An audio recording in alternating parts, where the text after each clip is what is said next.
Hi, Nerdy Cheryl coming to you.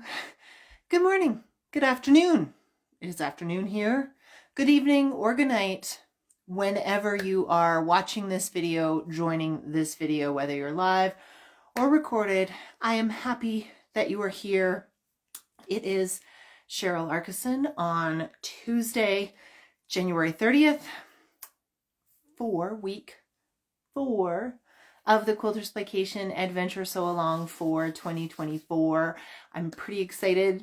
I'm always excited, let's be honest. But I'm got the energy to be excited because I slept last night. Did not sleep the night before. So I am happy. And we're going to make a fun block today. They're always fun, right? That's the block we're going to make. So it kind of has a double gradation in it. So I'm excited to see what it looks like in the color. I'll talk about the ways we can individualize it, play with it, do some other things if you want to do, make some suggestions. That's one of the things that I love seeing from all of you is how you take it and do your own thing with it. I'm just providing a baseline, a guide for what you could do, but feel free to just have at her and do all the things, because why not? That's what's fun. So let's head over here. How are you? What's been going on in my week? Well, today is my daughter's last day off of school before the new semester starts. Last exam was yesterday for one of them. So they are combo relaxing, getting some chores done, but to their credit, it was chores they both decided to do on their own. So yay me. And then the one chore I asked them to do, they just pawned off on their brother without giving clear instructions, so it's only half done. But anyways, we'll take our wins where we can, right? So everybody, all the kids are home today. Shouldn't be too noisy up there. The dog just went for a walk with one of them, so he's happy and wet because we are melting. Remember a couple of weeks ago when it was so cold? Yeah, it's like in the teens today for Celsius. So it's crazy. It's crazy. Oh, good. I'm glad.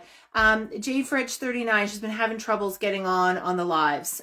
So I'm glad it worked today. Glad to have you here for sure. But yeah, climate change. Minus 30 a couple of weeks ago, plus 12 or 13 today. Now, it is Calgary. We get Chinooks. It happens. So, but it is kind of messed up for January. That's for sure. I'm having my afternoon tea with my favorite mug, cockatoo, eating fairy bread. I don't ever want to eat fairy bread. I think it's disgusting, but it's still my favorite mug. So hello. That's what's going on in our world. The weather has improved. Kids are being kids. My son is sick again this week. Shocker.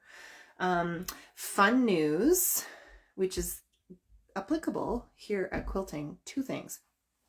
One, in our company business that my husband and I have, we have hired someone to do most of the work that I was doing.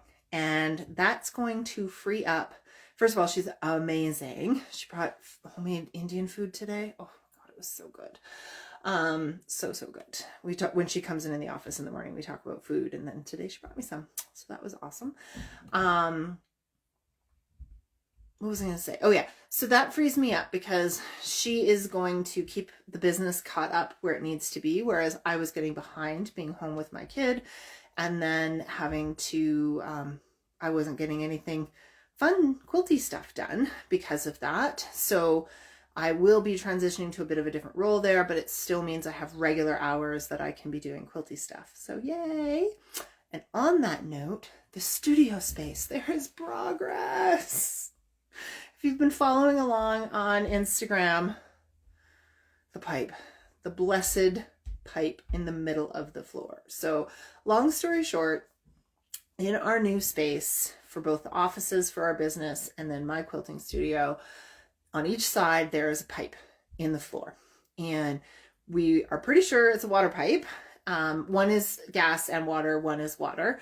But we could not locate the shutoff to turn off the water to the building so we could cut the pipe because it's in the middle of the floor. So you can't really cut the pipe without the water shut off, otherwise you have water everywhere, right? So the city came once, left in a rage, twice, left in a rage. Third time they located the shutoff, yay. Fourth time they came to shut it off and the valve was broken. So this week, my husband was at the office on the weekend. He comes home, he's like, there's a big hole in front of the shop. So they dug a huge hole, like 10 feet down. Apologies, I forgot to turn my phone on silent before I started. So hopefully I don't get any more notifications. Anyways, they dug this big hole so that they could fix the valve. The valve is now fixed, so we can make arrangements for the water to be shut off, for the pipes to be cut. And then once the pipes are cut, the rest of the work can happen. Because we didn't want to dig in the concrete floor. My studio, I'm splurging on electrical in the floor so that sewing machines can be plugged in right above the plugs and we don't have cords everywhere when we're teaching classes. So I'm very excited about that. And then, yeah, we can cut up the floor, get that electrical in, get the floors in, and then bathrooms, and I'm ready to go. So, of course, that will probably still take months, knowing us. But it's progress. Progress is good. So that's the news. But you're not here for all that gossip. You're here to make a quilt block, are you not? So we are making week number 4. This sort of, what do we call it? Let's call it arrow points. We'll call it arrow points. A strippy arrow point block. I'm going to call them arrow points for now. Might make arrows. Ooh, arrows would just, full arrows would be a nice one too. But we'll call this arrow points. Super easy. It's a chain piecing kind of scenario, so it will go real quick. And we're going to use a similar technique, basically, to what we did in block 2, which is that layered angles. We're just playing with the angles and the sizes. So much of improv work is about the same techniques, just playing with scale, playing with shape a little bit, but it's all kind of related in a way. So that's what we're doing today. So let's get you over to the machine. I have my afternoon tea, which I will be sipping. Let's flip the camera around. Funny story. So there's the ladies. Hello, ladies. I'm just going to leave it here for a second. I was making the block this morning and my son woke up and he came down and we're chatting and he looks at the picture and he said, "Have you ever quilted like that?" I said, "What do you mean?" He said, "Just sat with somebody with quilts on your lap working on them." And I really had to think about it. And I went, "No, I don't think I have."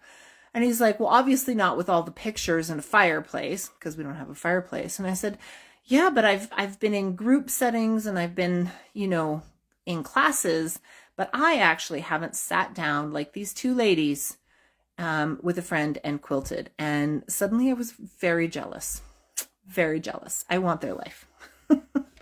One day.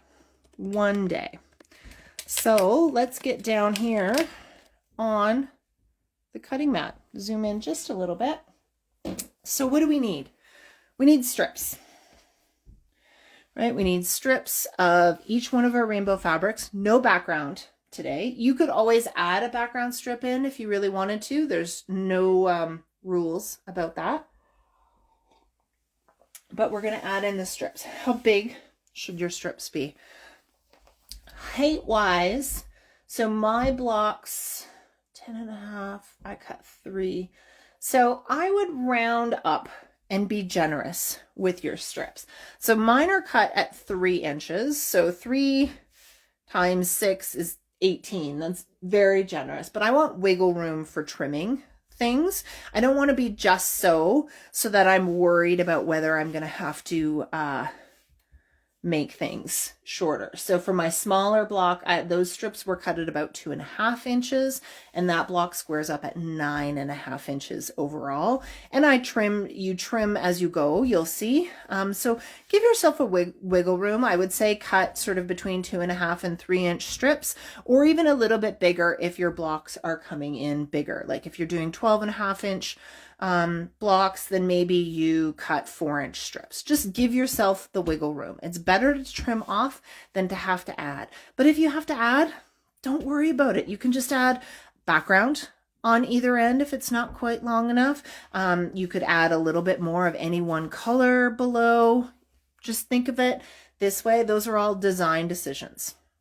You know how Bob Ross always said there's happy little accidents or happy accidents? Well, in quilting, there are design decisions. So whenever somebody asks, oh yeah, that was a design decision. Totally meant to do it that way. So that's your width or the height. Length of your strip is going to be whatever the width of your block is plus 2 to 3 inches. In my case, again, I have 10.5 inches finished, and my strips here are about 14 inches long when all is said and done. And why are we cutting them longer? Because we're actually just going to cut an entire section off of the end of each one like that. So I'm just going to double check that when I cut that way, I'll still have some wiggle room for things. I don't want to have the length be exactly 10.5 inches. I need some wiggle room. So I'm only going to cut a few inches off of the end. And this part that we cut off, these are going to be our arrow points. So just cut a few inches off. If you have scraps that you want to use for those, go for it. I'm still cutting off of the big pieces of fabric I have. So this is how it's working out. There we go on all of that. Making sense, I hope. So now I am going to, you have choices in all of this. Are you going to go from dark to like the bottom of the rainbow to the top of the rainbow? Ooh, I see I have that in the wrong color order too. So am I going to go this way in my rainbow in my block, or am I going to go this way? I think I want my light one, in my case, my pink or your red or whatever it is. I did the light in the first block. I want that on the top so that it's kind of going sort of darkest to lightest, or, one side of the rainbow to the other. So then I have to think about what I'm doing my arrow points in. You could do your arrow points not in rainbow order. You could play around with it. You could do your background color as your background as all of your rainbow points. You've got the freedom to play. Okay? So I'm just going to lay these out so I can see them all, and then I'm going to decide, right? I can go in reverse rainbow order for these ones. Right, so my arrow points are like that. I can play around where I'm kind of going this way, right? Where the rainbow has just shifted down. That is what I did in my black and white one. You could just go random. We could just swap the two like this. Maybe we go like that. Just have fun and play with it. I think I'm going to go with the reverse rainbow order. Like that. I just liked that idea, that look. So I'm going to go with that. So get them all sort of ready for yourself, and we'll go on to the next step, which is making the first cut. So next design decision you can make is where on the strip are you going to put the point. In my block, in my monochrome block, I put it all roughly in the center, but you don't have to. You could have it to one side like I did. You can move them around. You can play with it wherever you go. I think I'm still going to go with roughly in the center. I'm not measuring, I'm just eyeballing roughly in the center. And the reason for this, for me, again, this is my choice, is that this block, number 4, is actually going to be the center of the top row of my quilt, right? If I'm going 7 by 7 with all 49 blocks, this one will be top center. So I like the idea of kind of a point being there at the top center. So that's what I'm going to do. So now that I have them all like this, I just need to move them out of the way a little bit so I can make the first cut. We're going to do that layered angle cut, which means we're going to have our fabric stacked right sides up. And I'm going to make a cut. And I'm just going to cut one side of a triangle. It's as simple as that. I'm going from my bottom corner of my little piece to eyeballing the center. And that's it. So I don't need this piece. It's a scrap. Set that aside. And then just move the extra bit of the strip aside. And we're going to sew that together. So this part I am literally just going to cut, sew in a chain piecing scenario.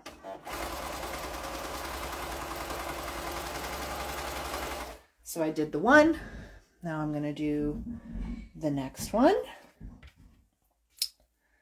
Again, I'm not too fussed about it being exactly the center.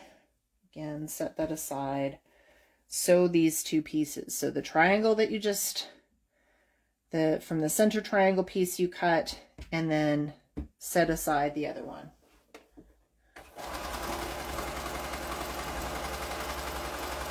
Now, because we're doing rainbow and you should have the 6 different fabrics, it doesn't really matter about keeping everything in order and all of that, because the colors will tell you that it's in order.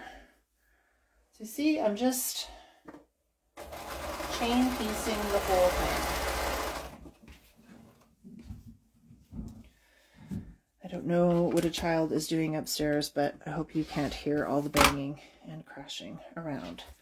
So just a reminder, we take away that little piece that was on top here. We take our center portion, right? We had just cut those angles match, and we're going to flip them now right sides together and sew them. And you'll see I don't line them up point to point, because that's really going to, once you sew that, what happens is this. And so then I definitely have to cut or trim all of that off, because I've not allowed for seam allowance. So what I do to give myself kind of maximum opportunity with my fabric is come in a little bit on the top and extend out over on the bottom. But if you don't do that, don't worry about it. Remember, we cut extra width to give ourselves some wiggle room.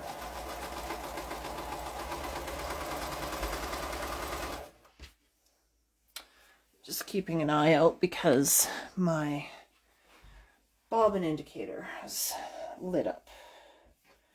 Of course it has, right in the middle of this. And don't worry about whether your arrow points are getting cut at exactly the same angle or anything like that. It doesn't matter.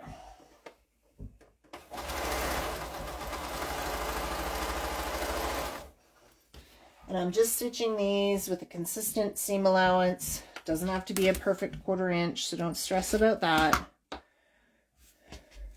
Just as long as you're being consistent. That's all that matters. Okay, so once you have them all sewn, that first angle, so you can see I have that all chain piece. We're going to cut those apart, obviously. And we want to give them a good press, because the second cut should be done with these already pressed. Now, which direction should you press in? You can absolutely press towards the arrow point, or you can press the other direction. It really, really doesn't matter. Just know that when you press towards the arrow point, once we've added the second piece in and we press towards the arrow again, there's a fair amount of bulk up here, relatively speaking, I should say. I mean, it's not a huge amount of bulk, but it is there. And so it may be more difficult to press that second seam because of that bulk. But if that's your preference so that it stands out a little bit more, then go for it. It really doesn't matter. So let's press all of these. Move you over to my ironing mat. Oh, I'm guessing someone's doing the dishes upstairs, but boy, are they loud. Or they're playing, my son is throwing the ball for the dog, completely oblivious to the fact that I'm doing this, even though I told him I was doing this. So I like to press it flat and then have it be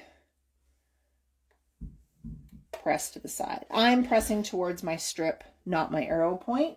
It's entirely up to you, as I said. But a good pressing is important because when we make that second cut, it's actually going to cut through this seam. So if it's not pressed well, it's going to be really a little bit wobbly and not as clean looking. I mean, where the whole point is that we want an arrow point, so we want a point to this. If you chop off your point at some point, oh my God, so many words, so many times saying the word point. If at some time in the process you chop off your point, do not stress. It's improv work. It really doesn't matter. And you can say that you meant to do it. It was a design decision.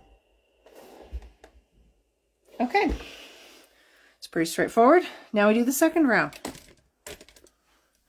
here. So I'm just going to grab my next piece. Now you could get all wild and make the other half of the block something else if you want to. You could skip making an arrow point and just have it be a strip through the center like this if you want. It's entirely up to you. I like the idea of the points, so I'm sticking with it.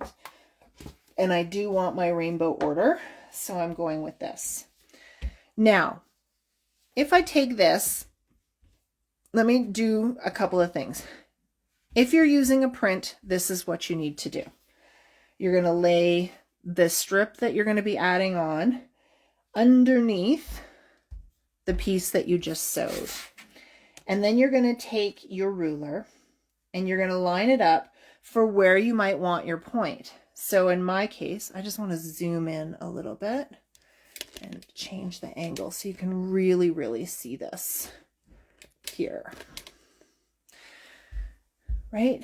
I don't want to necessarily make my point right to where the point of this fabric is. I want to actually come in at least 1/4 of an inch below. So like that, right? As opposed to, you know, the point on the edge of the fabric there. Why? Because this is the way to ensure that you're going to have a point when you sew it together. If you go right on the edge here and you sew that, you may end up having to trim off your point before you even sew all your strips together. So give yourself some wiggle room and come down. Now you can play with this angle. It doesn't have to match the angle that you have here. All you have to do is, let's say I go, oh, I want to make it a really different angle here. All you want to do is pull that top piece back and make sure you still have fabric below the point up here. Okay, so I don't. So my options are to change the angle, leave the fabric where it is, change the angle. So in that case, I have it, plus I'm below, or reposition the fabric in order to get that angle that you want. Okay, now that's for using prints. If you're using solid fabrics and you have this angle cut, guess what you can do? Just flip that fabric over and use that angle that's already cut for you. It's a little bit simpler. Obviously, you can see it doesn't work with a print because now that's the back side of the fabric, but it works great with solids. So I'm just going to line that up, make my cut. I can see it. There we go. This little bit that you trim off, that goes with the scraps, as does the triangle now left behind from your strip fabric.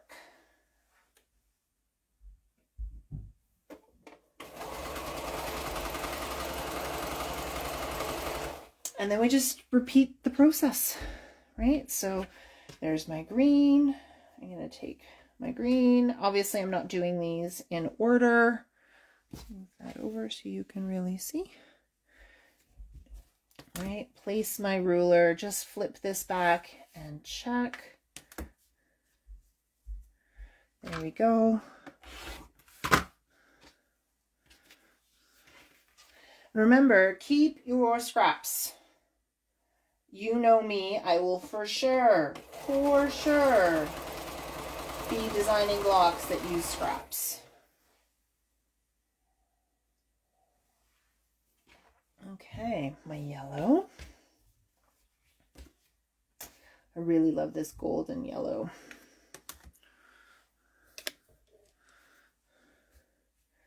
So flip that back, double check. Remember, I'm coming in just a little bit and give it a cut. So get rid of that scrap, get rid of that yellow triangle underneath. Then we have this. Now remember, when we're flipping, we're not going to line up point to point. In this case, my strip that I'm adding, I'm actually going to go above the point that I have. If I go below like this, when I flip that over, I've really made that block shorter, right? I have all that seam allowance that's going to get trimmed off.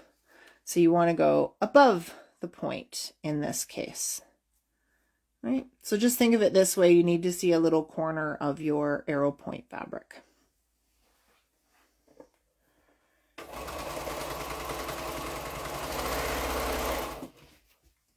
Okay, continue on with these last three.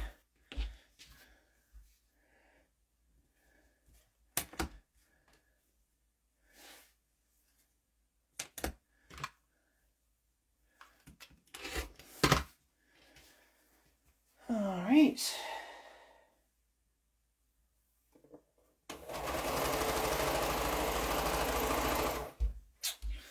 The sun is disappearing a little bit.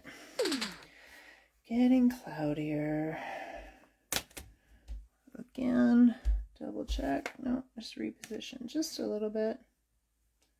Change my angle just a little bit. There we go.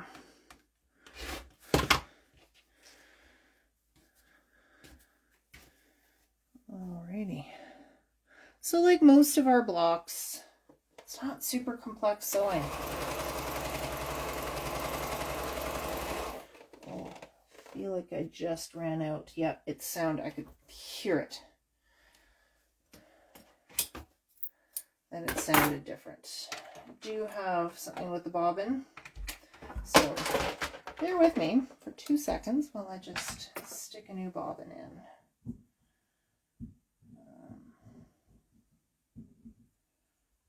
Work. That one's not gonna work. Okay. It's a little bit of one left. I may not get the block finished without filling the bobbin, but I can get a little bit further.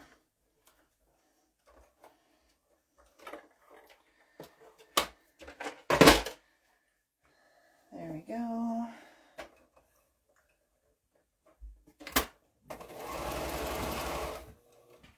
Okay, where was I? My second last one. Oh, third last. Halfway. We'll see. I bet I totally ran out of one. But that's all right. Okay, yeah. This one did not sew together either. Apparently I ran out before I thought I did. Okay, last one. let's give that a cut. And sew this together, and then we'll talk about assembling the final block.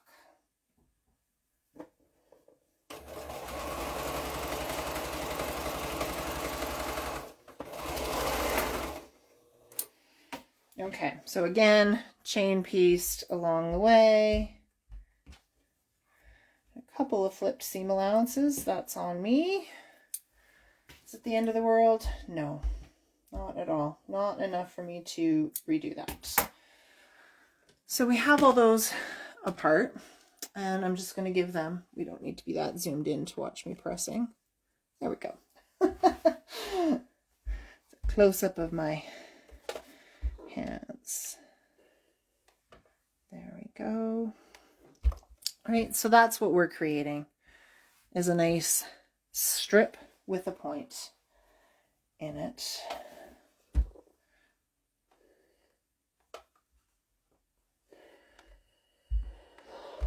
Just remember to press, not iron. I know it looks like I'm ironing, but I'm actually don't have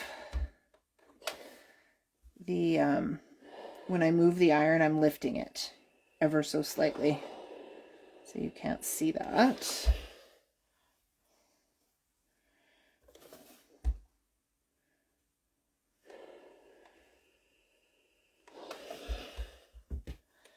Again, in my case, I'm pressing out as opposed to towards my strips. And last one. And then let's talk about assembling it, because it's pretty straightforward to assemble it.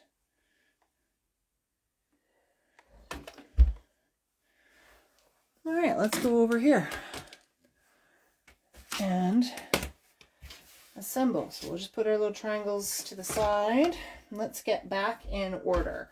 I'm going in the order of the strips. Right.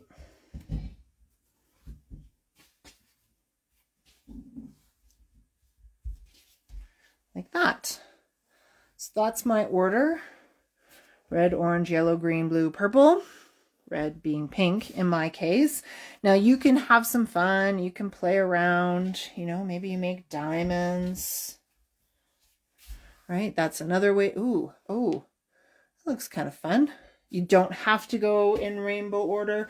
There's a whole bunch of different ways to play with assembly in this. I'm going to stick, I do like the diamonds, but I think that just gives me an idea for another block down the line. I'm going to stick with going in rainbow order. Although, I do like the idea of the positive negative in the center, like that. I'm going to go like that, because why not? It's still mostly up, just that one, well, maybe. I don't know. I don't know. The one reason I may be thinking it's not is because this green, you know, matching. Everywhere else, it doesn't necessarily line up in any way, but the green matching with that. But here's what we're going to do is we're going to talk about how to trim up these pieces, and I'm going to trim it so that I basically have the point right there. So I won't have all this green up there. I'm probably not going to assemble the whole block just because I'm going to run out of my bobbin. But I will, let me talk about trimming these up here. So obviously this is going to be a much bigger, even with seam allowances, a much bigger than 10.5-inch block. So I have wiggle room that I can take stuff off of here. So I want to trim, in this case, I'm just going to start with the top of this block. And now let's zoom in again, right? Here. So if I cut right at my point like this, when I sew it in, I'm actually going to end up with that, right? I'm going to have cut off my point. If I place my ruler on a perfect 1/4 inch right above there, If you're very confident in sewing your perfect 1/4 inch, go for it. I want to give myself a little bit of wiggle room. So I'm going to kind of be, I guess it would be 3/8 of an inch above my point. And I'm just going to give myself a straight line to cut across here. This way I have a nice straight edge, but I'm not going to be cutting off my point, but I'm going to have so little left that that intersection between these two is not really going to bother me at all. And then I'm going to give myself a nice straight line on the bottom of this block. Now, I didn't measure that. If your strips are so wide that you're going to, or so tall that you're going to have a lot of excess, where you want to trim from is depending on how much fabric you want above the point, but mostly from the bottom. But you can play around with that. I have a lot of wiggle room because of the way that I did my points, of whether I go from the top or the bottom. So I'm just going to sew this one together, and then I'm probably going to be running out of bobbin thread, so I won't sew the rest of the block. I just want you to be able to see that.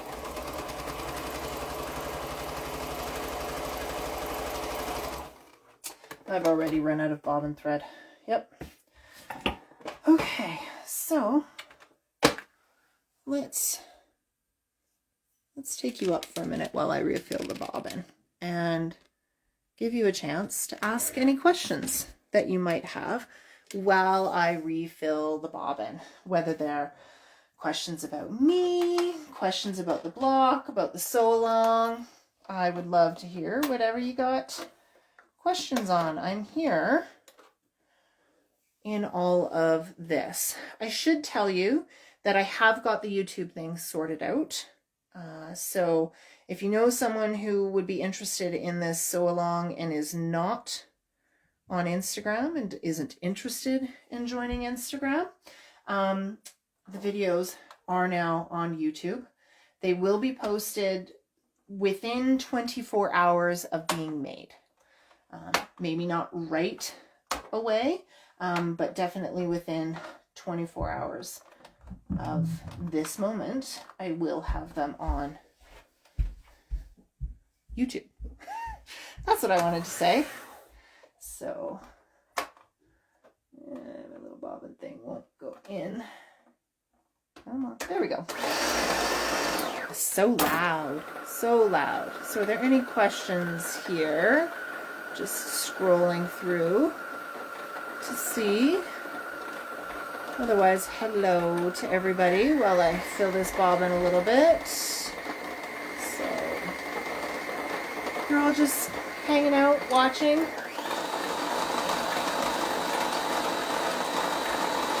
All right, that's enough. We don't have to wait for the whole thing to be filled. It's not my Bernina, which fills them fast and has them run forever, but the reason I don't sew on my Bernina for these things is because it's so loud.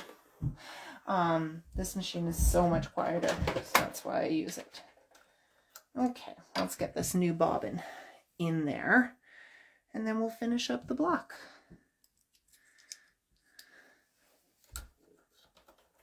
I'm very chatty today. Sometimes I'm like, oh yeah, when I make the block on my own, it only takes me like 15 minutes, but then I start chatting and it takes so much longer. Louise, you asked about sleep tips. Oh, okay. So bear with me here. I'm just going to flip it around. Let's talk about sleep. So I am definitely in the throes of perimenopause. Which means my sleep is greatly affected because of that. I don't get hot flashes during the day, but I get night sweats, so that constantly wakes me up.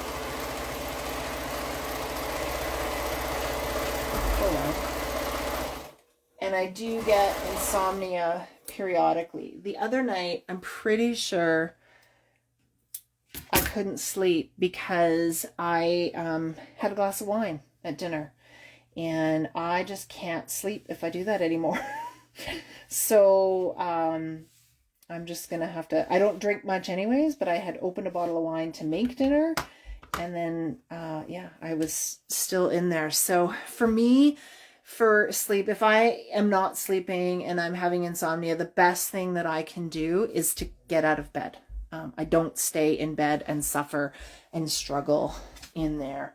I just get out of bed and then I repeat my whole nighttime routine. It's the same as, frankly, what I used to do when the kids were babies, right? Just repeat the nighttime, the whole routine, so they have that notion of yep, it's bedtime and you're tricking your body. So for me, I get up. Sometimes I will make warm milk, or oddly, a piece of toast tends to feel quite nice to me. So I might have a piece of toast or some warm milk, and then I read. And so I sit and I read and I relax, and then I go back. I will brush my teeth again, and do the whole thing, and then get into bed, and hopefully it works. Once I'm in bed, some of my in-bed tricks are, the first one is, it's called 4-7-8 breathing. So you breathe in for 4 breaths, hold for 7,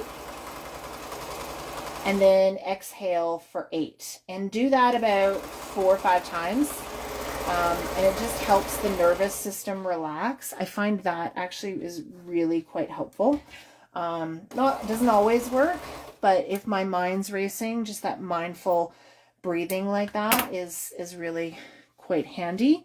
And then this one, which might be a little bit unexpected and maybe too much information for people, but an orgasm helps me sleep.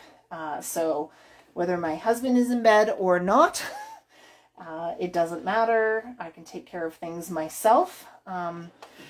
But an orgasm will often relax me enough to sleep. But if the breathing doesn't work and the orgasm doesn't work, that's when I get out of bed and repeat things for me. The other thing is I stop looking at my phone about a half an hour before I get into bed.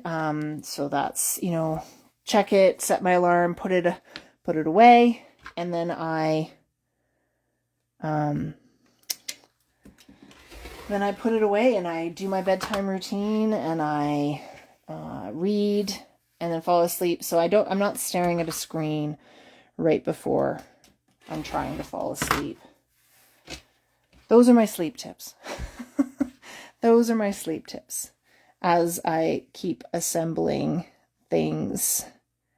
Here we go. Other things I've heard is to make sure your room isn't too hot. I know my mother-in-law sleeps even in the dead of winter with her window open.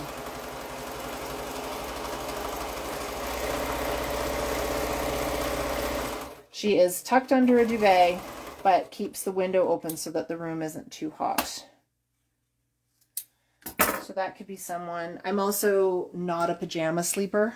That helps me stay a little bit cool. Okay.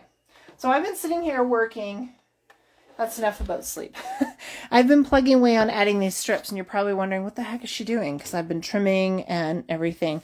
So I'm getting there. Now that I have 4 strips on, I just kind of want to see where I'm at for size, so that I have an idea of how much or how little I should be trimming from the height of these strips. So in this case, I'm getting a little bit big. So I'm going to trim this one. Again, I'm paying attention to where I am above my point, but I'm going to trim this one a little bit more without losing that point. And then I'm going to trim the bottom of this one so it's a nice straight bit for me, but I'll trim a little bit more off than maybe I have been doing. Now, quite often you'll see me, I'll stack these fabrics, right? Put them right sides together and stack them. You can do that, absolutely. One caveat. if you're going to do that, stack it with the pointed one on top so you can see how far away you are from the point. Otherwise, you might accidentally cut off the point, but that's certainly one way to be a little bit more efficient. And then we're going to go to sew, and I want to just show you how to make sure you don't lose the point when you sew. So let's get over here to the machine. So I'm sewing along, right? My 1/4 inch.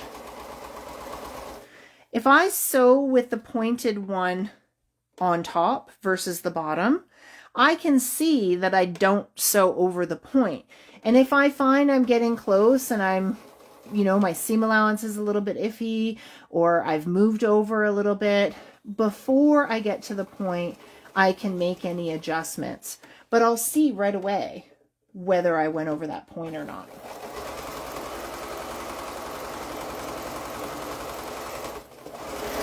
Whoops. Okay, one more. And you'll see that I've been pressing as I go. In this case, I'm pressing up so that if my point is really close, I'm not adding bulk by pressing below and adding bulk to where that point is.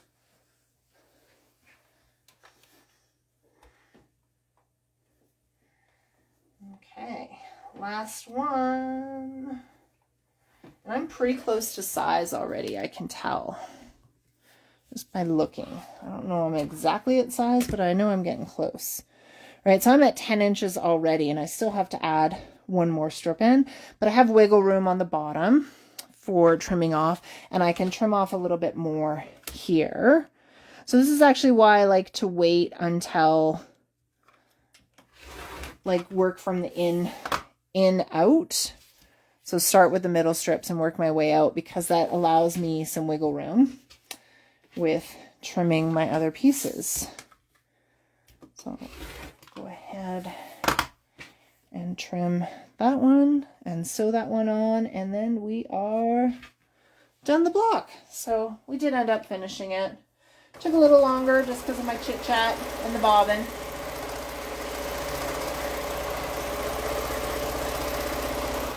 But that's okay. It's just us hanging out, right? If you're watching the recording and you got the gist of things, you don't have to hang around for the whole bit, but I don't mind if you do, of course.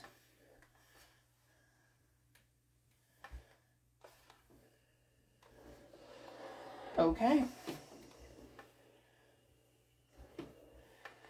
So there is my whole block. Gorgeous. I'm just still so in love with these grunges. So I want to see where I'm at for trimming. So I need a 10.5 inch block. That's this line here. I don't want to lose my point at the top, but you know, I'll still have a pretty good triangle here on the bottom. Now, I'm short. I should have cut a little bit longer strips. So here is my 10 inch line, but I want 10.5 inch blocks. So I'm a little bit short. What's a girl to do? Oh gosh, do not stress about this. We have options. I could take one of my rainbow colors and just sew another strip on the edge. I could make a whole little bit of points added on the edge. I could take some of my background and frame the whole block, or just add a strip on the side. I have choices. It doesn't matter. This is not something to lose sleep over or get stressed about. So yeah, it's not a big deal. I think I'm actually going to go with the strip of sewing on the background, and I'm going to show you why. So let's head over to the design wall here, right? If I go and put this block up, right, that's where it's going to go. One of the things that I'm seeing is that I have these fabrics bleeding into one another, which is, there's nothing wrong with that whatsoever, but I'm not so sure I want that. So what I think I'll do is I'll add a strip of the background along that one side, and they won't bleed anymore. Problem solved. It's not a big deal. right? Don't stress about it. There is always a design decision to make to fix any of those little whoopsies. It's no big deal at all. So let's say goodbye to our ladies for the week. And me again with our blocks for week 4 of the Quilters Playcation Adventure Sewalong. Thanks for hanging out with me and enduring my endless chit-chat. Endless chit-chat. Hopefully you got some sleep tips in all of that. My biggest sleep tip would be to not be in your late 40s, because I feel like I would sleep a lot better if I wasn't in my late 40s, because my hips wouldn't hurt, I wouldn't have night sweats, I wouldn't have the anxiety and the dreams and all the rest of it. So yeah, I figure if I get one good sleep every 4 or 5 days, I'm doing well. So last night was my good sleep. We'll see how tonight goes, but I will not be drinking wine, I can tell you that. Anyways, folks, have a great week. I'm glad you are here. I'm glad you're enjoying yourself. I'm glad you are sewing. Oh no, laying here with your first day of COVID. That's no. Uh-oh, Louise, wait till my mid-70s. What happens in my 70s? I don't want to hear that. I thought once I got out of menopause, I was good. Like, then it was just, you know, normal old age stuff. Is that all it is, or is it worse? I don't like that. Hopefully I have 30 years to get ready for it, or at least 20 once I get out of this, because who knows how long this will last. So feel better, everybody. Take care of yourself, get some rest, pour a cup of tea, enjoy, grab a good book, watch a good show, and hang out. Ooh, good show recommendation. I'm just going to end with this. I watched it yesterday while I was folding endless loads of laundry. It's a movie on Netflix called Full Circle. Oh, then the knees kick in. Yeah, I already got bad knees, so I'll barely be walking by then. But this puts it all in perspective. It's this movie called Full Circle on Netflix, and it's about 2 particular athletes with spinal cord injuries. And it was amazing. It was so inspiring. I was finishing it while I was cooking dinner. My son came in. He's like, "What is wrong?" And I'm like, because I was bawling at the end of it and like cheering and crying at the same time. It was such a good story. It was called Full Circle on Netflix. So random way to finish, but there you have it. Week 4, Quilters Playcation Adventure Sewalong. I hope you have a great day, a great week. Take care of yourselves, everybody. We'll see you later. Bye-bye.